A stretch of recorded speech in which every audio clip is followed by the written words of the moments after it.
इस बार तो झूठ कह दिया आपने। और जब भवरी लौटकर नहीं आएगी कैसे संभालेंगे आप घर वालों को? फिर कोई बहाना बना दूंगा। किस किस से बहाना बनाएंगे आप? जब बापू से अपनी बहू को ढूंढेंगे, नैना अपनी चाची मासा को ढूंढेगी, फसला वो सवाल पूछेगी। देखिए, आप मेरे घर की चिंता छोड़िए। आपने बहुत कुछ किया हमारे लिए, मेरे लिए, मेरे परिवार के लिए। बापू को संभाला, नैना को संभाला, अब आप अपने ससुराल को संभालिए। मैं छुड़ाता हूं आपको। नहीं है नाती जी, हमारा साथ सिर्फ यहीं तक था।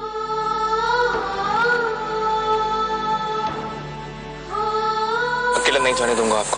नहीं, आपके बहुत एहसान है हम पर। अब और शर्मिंदा मत कीजिए। और वैसे भी हम अकेले कहाँ जा रहे हैं? आपके पूरे परिवार का ढेर सारा प्यार हमारे साथ है। अब आप सब अपना स्थान ग्रहण करिए।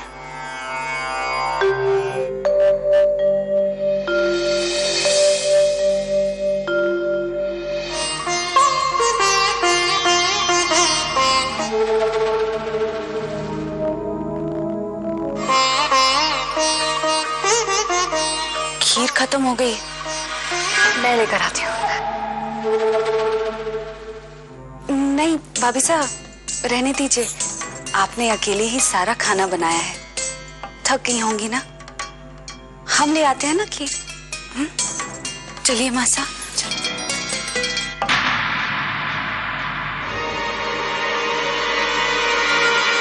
हे प्रभु, मरने से अनर्थ होने से रोकना होगा।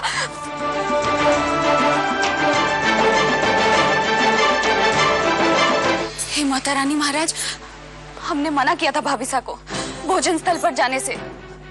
अब इन्हें पिताजी के गुस्से से कोई नहीं बचा सकता।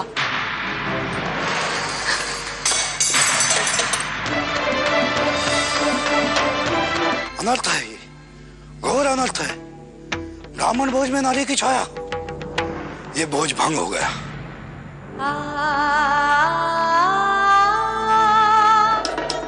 किसी ने इनको बताया नहीं, ये ब्राह्मण भोज में औरत का साया भी नहीं पड़ना चाहिए। आपने आज सिर्फ ये ब्राह्मण भोज ही नहीं, हमारे धर्म को भंग किया, हमारी हवेली की बरसों पुरानी परंपरा को भंग किया। बहुत बड़ी भूल हो गई हमसे, लेकिन हम अभी इसी समय हमारी इस गलती का पश्चाताप करेंगे।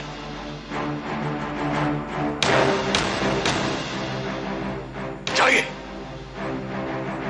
आप इसी समय इस हवेली से बाहर निकल जाइए। हम जानते हैं कि इस ब्राह्मण भोज में आकर हमने घोर अपराध किया है, लेकिन हमारी एक मजबूरी थी। एक अनर्थ को बचाने के लिए हमें ये अपराध करना पड़ा।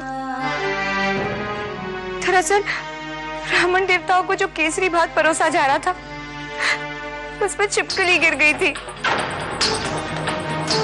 अगर वो भात किसी ने खा लिया होता तो ना सिर्फ भोज भंग हो जाता, बल्कि किसी की जान पे भी बन सकती थी। इसीलिए ना चाहते हुए हमें पर्दा लांघकर यहाँ बैठक कक्ष में आना पड़ा। धर्म सिंह, आपकी बहू ने कोई पाप नहीं किया, बल्कि आपको महापाप के प्रकोप से बचा लिया है। रोक लीजिए सांझी बहू को, रोक लीजिए ना। ये कैसा न्याय है आपका, जिसने आपको इतना बड़ा पाप करने से रोका? आप उसी को घर से निकलने का दंड कैसे दे सकते हैं?